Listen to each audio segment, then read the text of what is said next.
Hey everybody, what's going on? KSA Kris here, Real Estate Blitz. I got my good friend Derek Lovett in with me today, and it's always a pleasure. So Derek, we've done radio together. We've been on the radio together. Yeah. He's come in and done. He's talked with our team, our real estate team here, with the agents, and it's always fun. Like so, we when we don't really have a plan. We don't really have a plan today on what we're going to talk about, and we have already burned through like 15 minutes or so before we even turned on the video.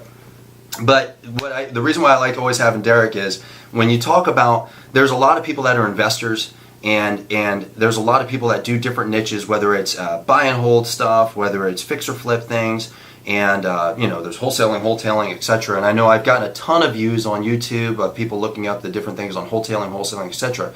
But we really haven't talked about fix or flips or anything like that. What's cool is Derek kind of does all of it, pretty much all of it. And so you've been fixing and flipping properties now for over 2 years. Over 2 years. I've done about a dozen, I think. Done about 12 fix and flips. And I think what's cool about Derek is that, he was retired, semi-retired pretty much. No, retired. No, you were retired when he first started, and decided that he was just going to kind of start investing in real estate, which I think is fantastic. I'm a fan. I like real estate. And if you didn't know, I'm wearing a t-shirt today because I knew Derek would be wearing a t-shirt. So he has his, I have mine. I don't know, can we see this? It's one of my best t-shirts. Gibson Guitars, baby. So, so I figured I'd wear a t-shirt too.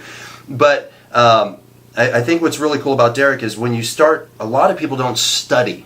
They don't really study what they're doing, or they don't study, they don't treat this as like for how I do. I treat this as a craft.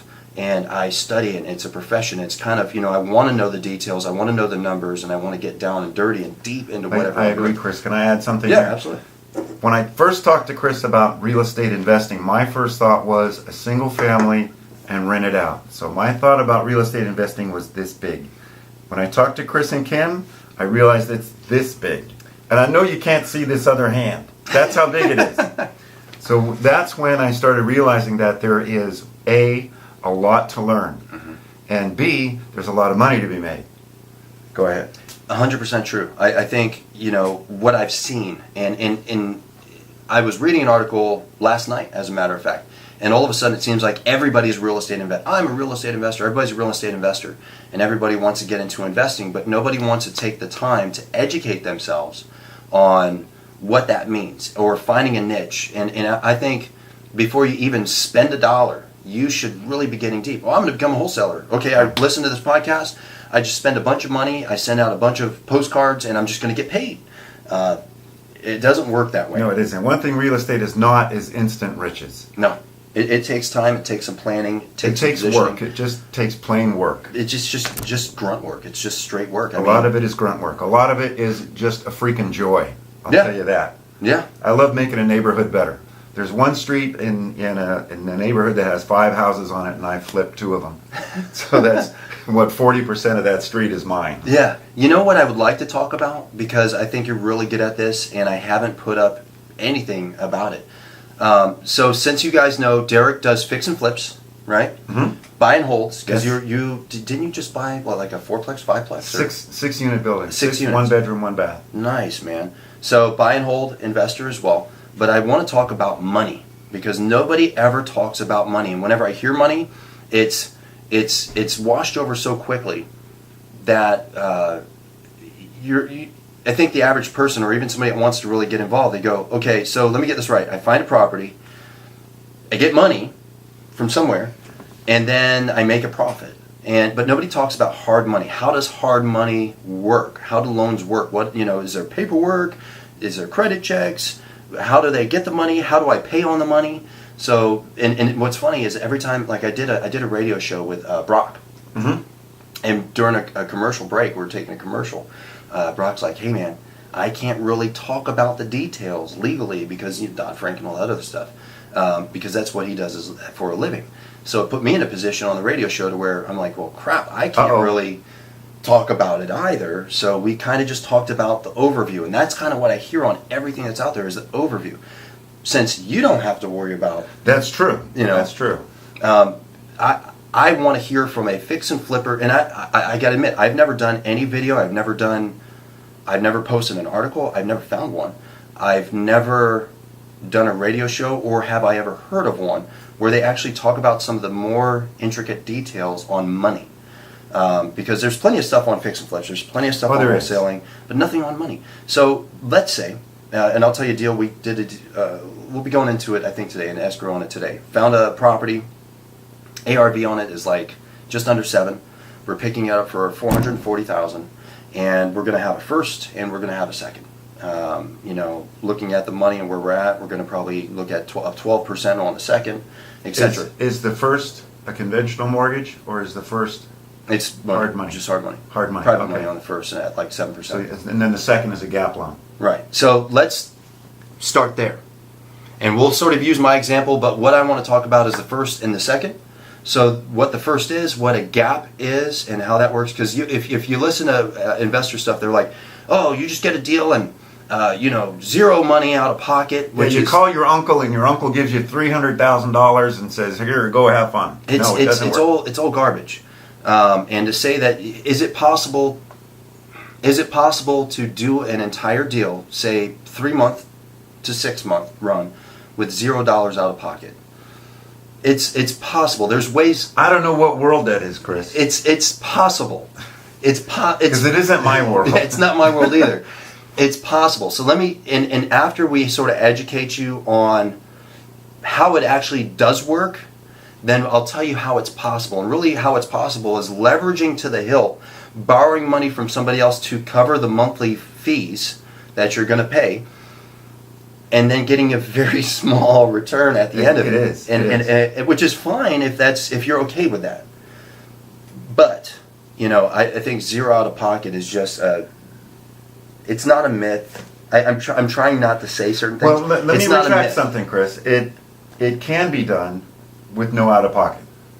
But the way I've been doing it is my limited liability company is owned by self-directed IRAs that my wife and I own. So when you say $0 out of pocket, yeah, cash money right out of my pocket, but my IRA is funding the whole flip. Right.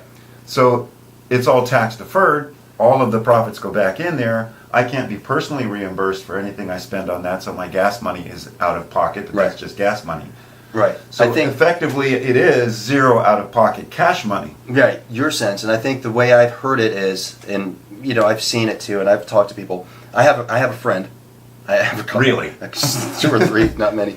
And so this is what they do. They'll get a first, they get a second, and then they always squeeze the second to cover the construction and to also cover the costs for the first. The bad part is if anything goes wrong, they're pretty much screwed, and then their returns are like slim. You have to think about your margins. Right. The cost of money is always a factor if you're borrowing money. The cost of money has to be included in your calculations. So let's talk about that. So you find a property. Let's walk through your process. I find a property, give it to you, and Derek, this is the property. And you're like, great, I'm going to purchase it. So you purchase that property with. Do you use hard money, or let's say you're not using your money? Let's go back to the $400,000 home that you mentioned. So $400,000, the ARV is 7. We're going to drop $100,000 into the reno. 80,000. Yep. Okay. I would like to round things up. Okay, Can we use 100? So that's a $500,000 deal. Right. That I'm going to have to come up with. Let's say I only have 3. So I'm going to need to borrow 2. Mm-hmm. Well, my hard money guy is only willing to go 150. Right. So now I'm at 450. I'm really probably close. do the math on this too. Here, let me grab an eraser. Yeah. And I got a pen here. So hang on, everybody. We're at 450,000. We're going to get to 500 in a minute. All right. So you guys should be able to see that there. So we got a purchase of 4, right? Right. 400K is the purchase. We need 100 for rehab. 100K rehab costs. Okay. So now we need 500,000. Right. So I you need have 500,000 total. I have 3. My hard money guy is going to loan me 150, but he's going to be first on the title or second on the title. Right. So now we have 2 people on the title. Who really owns the house? I own part of it, and my hard money guy owns part of it, because that's how we get paid back, is from the title. So when people get paid, we'll get to that in a minute. Right. But now I need a gap loan for 50K. So what am I going to do? I can go to my uncle except all my uncles are dead. So you said you got 3. Hard money's got what, 150? Correct. So that's where we at, 450? Right. So we're at 450. So we're at 450. We need 500, so we're short 50K. We're short 50K, and that 50K is going to be there to cover taxes, utilities, mortgage or payments on the first. And so let's such. talk about payments on the first. When you borrow money, so break it down if you could for people. I'm going to borrow money, and is it a monthly payment? Is it a yearly payment? So how do the payments work? 'Cause a lot of people don't know. Two ways to do that. You can make monthly payments, Mhm. or you can accrue interest until the house sells, Right. which is an easier way to do things. It just keeps the paperwork down. Mhm. But when it comes time for that escrow to close on the sale, they're going to ask for a demand letter from your lender. Right. And that lender will add up all of the interest charges and the mortgage costs and et cetera, and send that to escrow. So all of that will come out of that money before it gets to you. Mm-hmm. Okay, cool. So that great. The other way is to mail a check to your lender every month. Mm-hmm. Which I personally am kind of a fan of that. That's just kind of what I do. But everybody has their I've own done it way. both ways. Yeah. So we're short 50 grand. So now we're going to be trying to get a second for $50,000. Right. Right. So now this is that gap loan we talked about. So now, if you're in real estate, you know people in real estate, or you should. You should be cultivating these relationships, Mhm. because then Yes, you can call your 100%. friend and say, "Hey, friend, What's up, friend? let's use Drew for instance. Hey, Drew, I need 50 grand. What do you got?" Drew did that to me last night. He called me up. He says, "Hey, Chris, I need $60,000." It happens all. You know, you have any money? and I know it sounds a little crass. It sounds a little. Right. You know, hey, I need 60K. What do you got? Yeah. You know, I can go 30. Well, all right.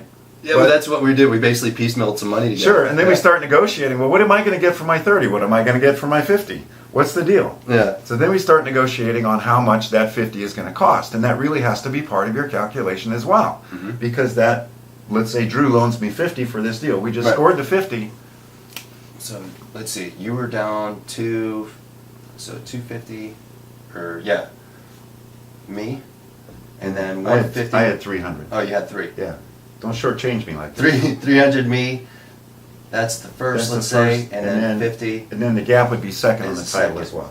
So now let's talk about the cost of money. I don't know if everybody can see that. If not, look, if you want to get all of this stuff, I'll actually write it out. Send me a PM or a message if it's on YouTube, and I'll physically write it out and send it to you. It's not a big deal. So now we start talking about the cost of money. So your money's your money. So we can just scratch that. It is Correct. what it is. But when we talk about the first, and I'll put the first and stuff over here, how much does the first usually cost? So in a hard money, it's generally 10 to 12% annual rate. Right. So on a 12% annual rate, you're going to pay 1% per month.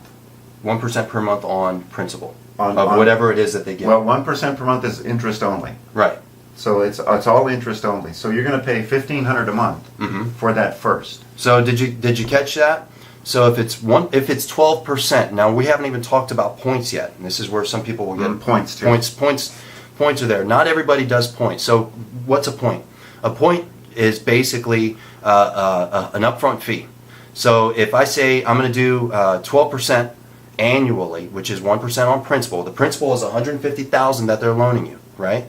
But the points are, I'm going to take 1 point, or 2 points, or 3 points, but I'm going to take 1 point, which is just an upfront fee, which is 1% on that total juice, which is 15. I'm going to take $1,500, 1 point, plus you're going to pay me X number of dollars, $1,500 per month, because that's 1% on the total principal, $150,000. And that's not unreasonable, because your lender will have costs associated with generating that loan, generating the paperwork, Right. and all of that. So you cover his costs, you pay him or her money to use that money. And how you negotiate that is up to you. 10 to 12% is the usual. You might be able to find it Right. for less. Now, what's funny is, so whenever I start telling somebody how this works, they start freaking out. They're like, $1,500, that's a lot of money. Okay, look, if it is a lot of money if you bought the house the wrong way. That's why I tell people all the time, you make your money on the purchase. If you aren't purchasing the property correctly to begin with, yeah, you're going to lose your ass. You have to make sure you buy the house right. And I hear it all the time. Well, that's a lowball offer. So if we're actually trying to purchase a house in cash, that's a lowball offer.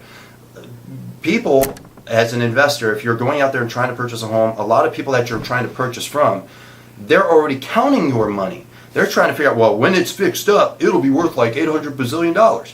Sure. Yeah, okay, sure. But that's my money. You go ahead and drop $150,000 into that house. And then you can sell it for $100 bazillion. That's all your money, son. And, I can't do that. Well, then, then it's worth what it is. Yeah. Right?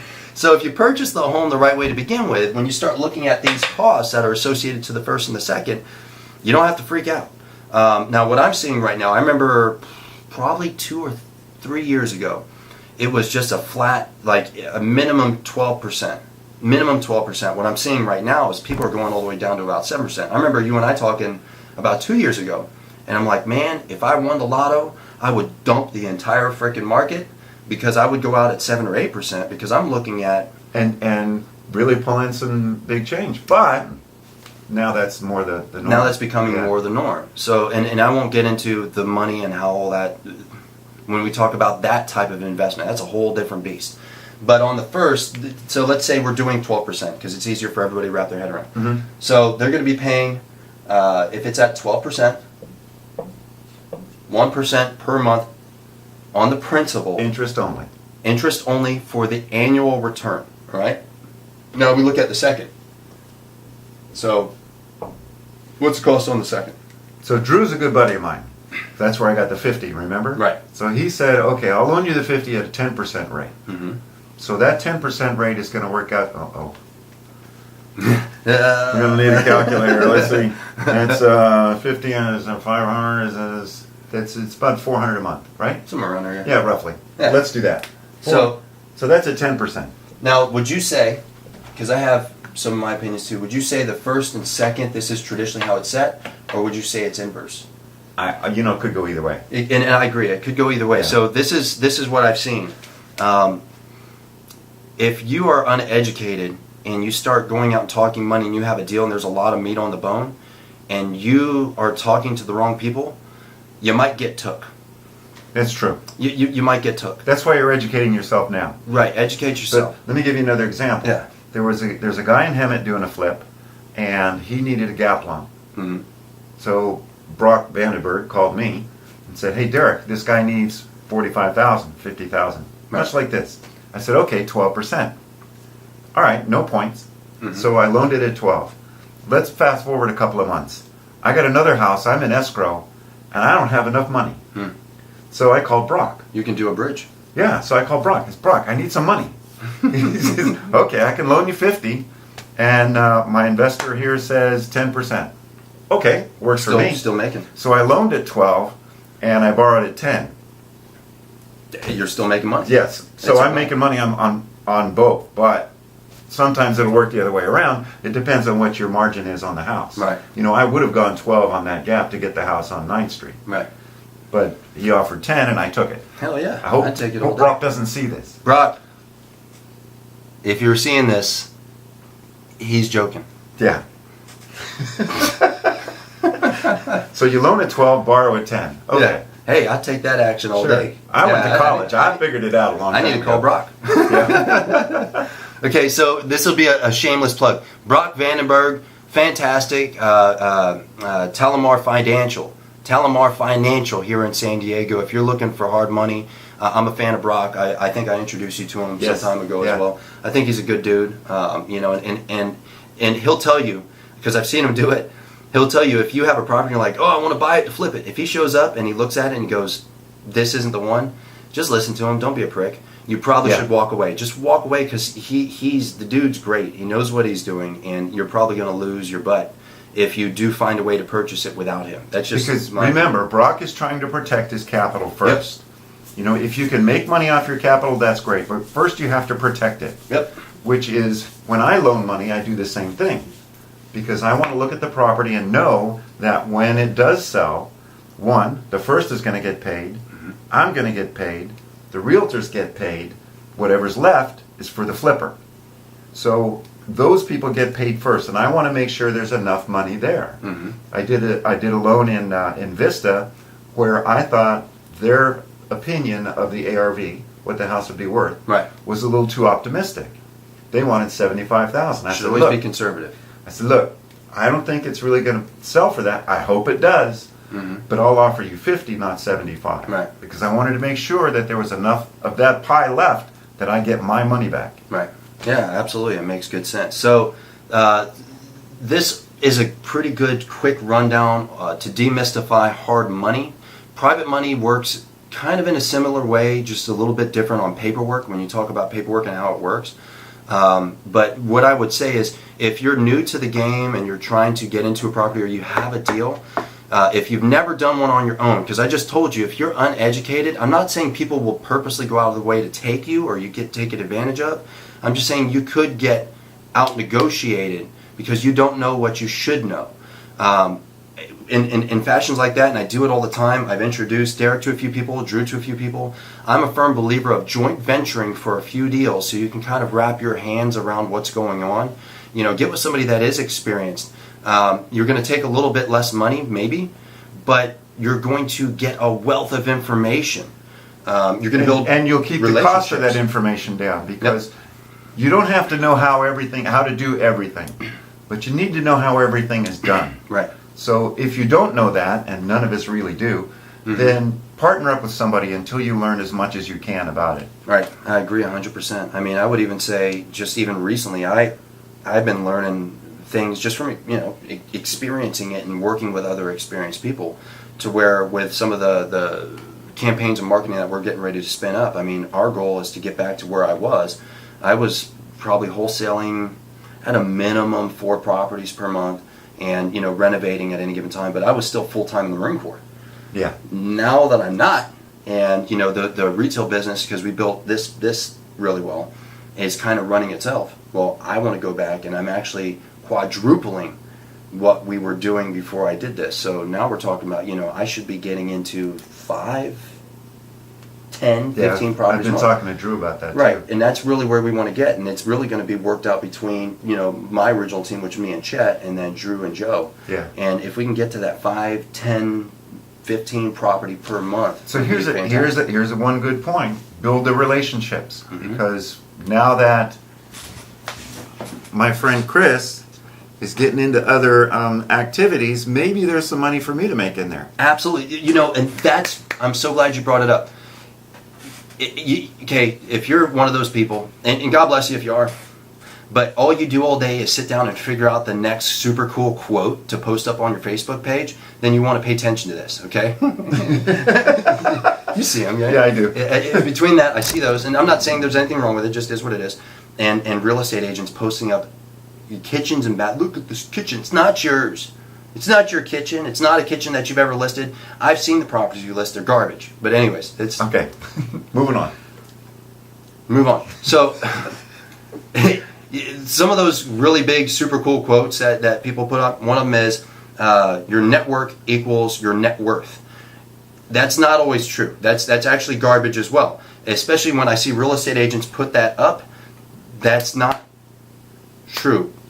You can debate with me. You can give me a call, and I'll tell you why I'm not going to. This isn't the time, because I get worked up. But when it comes you to got to love the intensity, though. I get, because it's not true. Well, you know, I know these people. Those people don't pay your mortgage. No. They aren't giving you any No. deals. But that's what's different about investors.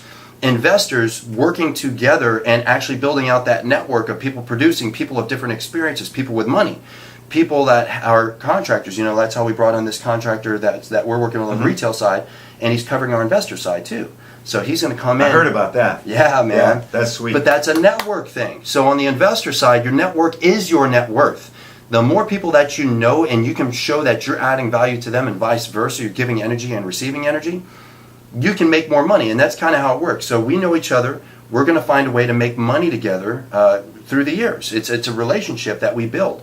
Like last night, I get a phone call from Drew. Hey man, you got 60 grand? So but it's a relationship that's built on trust. You're not gonna build a network if you're not honest about what you're doing, because that level of trust has to be there. We're talking about a lot of money. A lot of money. Because 60,000, okay, that's, I don't know, that's not much. Yeah, it is. It really is. 40,000 is a lot. 10,000 is a lot. 2,000 is a lot. 2,000 is a lot of money. I remember hearing Warren Buffett say that. They were talking about his son's first car when he had bought it. And Warren Buffett, this multi-billionaire, They're talking about, whoa, so you only put $2,000? $2,000 is a lot of money. It is a lot of money. It is a lot of money. It's $2,000. But you need to have that level of trust in your relationships. So business is not about what's in it for me. It's about what's in it for us. Mm-hmm. And we were at another meeting earlier here, and I told everybody, I said, look, it's not about getting your slice of the pie. It's about making the pie bigger. So that my slice is worth more, so that we can add our talents together. Right. To make it a bigger pie. Absolutely. Well, I think we covered a lot. So we're at 25 minutes. I usually try to keep them to 15. Not always, but I think 25 minutes. Okay, fail. But I think there's a lot of information. I appreciate you coming over. So Sure. Derek is my neighbor. He actually lives up the street from me in the same neighborhood.